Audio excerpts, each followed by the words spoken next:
পিঠা উৎসবের পিঠা বানানোর আজকে পার্ট 2। আজকে তোমরা দেখবা আমরা ওই দিন পিঠা উৎসবের জন্য আর বাকি কয়েকটা আইটেম করেছিলাম। তো পার্ট 2তে আমি বেসিক্যালি ওগুলোই শেয়ার করব। তো ওই দিন যেহেতু আমরা একটা স্যান্ডউইচ দিয়েছিলাম, চিকেন স্যান্ডউইচ। তো প্রথমে আমি চিকেনটাকে অনেক ভালোভাবে সটে করে নিলাম, তারপর ব্রেডের সাইডগুলো কেটে নিলাম। কেটে আমরা যে শেপে তোমার স্যান্ডউইচটা দিব, তো ওগুলা মেক করে নিলাম এবং কাটিং করে নিলাম। তারপর এখানে একটু সবজি মিক্স করব, চিকেন আর সবজি।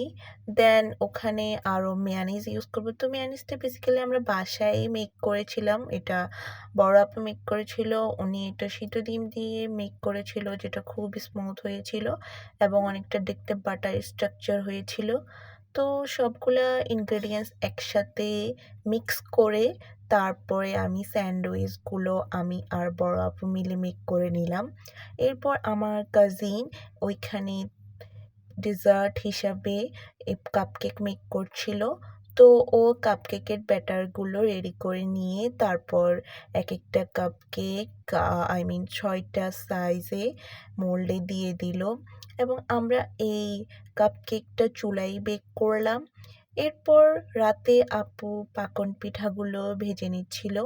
এই পাকন পিঠাগুলো রাতে ভেজে নেওয়ার কারণ হচ্ছে এটিকে রসে ডুবাতে হবে এবং এই জন্য রাতেই মেক করা হচ্ছে। এরপর আমাদের চকলেট কেকের গার্নাশ এবং হোয়াইট ভ্যানিলা কেকের গার্নাশ কমপ্লিট করছিল আমার কাজিন। ও অনেক সুন্দর ডিজাইন করতে পারে, তো ও ডিজাইনগুলো প্রসেসিং করছিল। তারপর আমরা এখানে থিঙ্কিং করছিলাম যে এই কেকে হোয়াইট কেকটার ভিতরে আর কোন রঙটা দিলে খুব ভালোভাবে ফুটে ওঠে। তো আমাকে জিজ্ঞাসা করছিল যে আর কোন রং মিসিং আছে। আমি ওকে বললাম যে তুই গ্রিন দিতে পারোস, তাহলে দেখতে খুব অথেন্টিক এবং একটা ব্রাইট ফুল কালার আসবে। দেন আমরা এই কেকের ফটোশ্যুট করছিলাম। যেহেতু কেকটা দেখতে খুবই সুন্দর হয়েছিল, তো আমরা সবাই কেকের ক্যাপচার নিচ্ছিলাম। এরপর কাপকেকগুলোকেও কয়েকটা ডিজাইন করে নিল। এরপর আমাদের চকলেট কেকের ডিজাইনও কমপ্লিট করছিল।